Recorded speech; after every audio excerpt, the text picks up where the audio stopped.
আসসালামু আলাইকুম ওয়া রাহমাতুল্লাহি ওয়া বারাকাতুহু হামিদাও ওয়া মুসাল্লিয়া আম্মা বা'দ আউযু বিল্লাহি মিনাশ শাইতানির রাজীম ওয়া বিল ওয়ালিদাইনি ইহসানা সাদাকাল্লাহুল আযীম। প্রিয় শ্ৰোতা মণ্ডলী, আজি মই আপোনালোকৰ লগত কথা পাতিবলৈ আশা কৰিছোঁ মা দেউতাকৰ লগত ভাল ব্যৱহাৰ কৰা সেই বিষয়ে এটা হাদিস মই আপোনালোকৰ সন্মুখত দাঙি ধৰিবলৈ আশা কৰিছোঁ।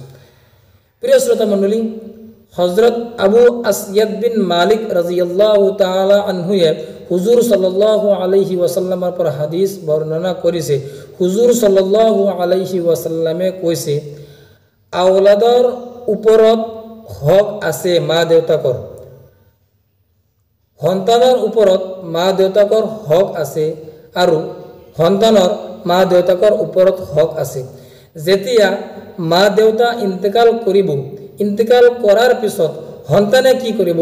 মা দেউতাৰ কাৰণে মাগফিৰতৰ দোৱা কৰিব। যদি সন্তানে মা দেউতাৰ কাৰণে মাগফিৰতৰ দোৱা কৰে তেনেহ'লে এইটো ভাল ব্যৱহাৰত পৰিব, ইহসান কৰাত পৰিব, হুসনে সুলুকত পৰিব। সেইকাৰণে আমাৰ কৰণীয়, যেতিয়া আমাৰ মা দেউতা ইন্তেকাল কৰিব তেতিয়া আমি আমাৰ মা দেউতাকৰ কাৰণে মাগফিৰতৰ দোৱা কৰিম।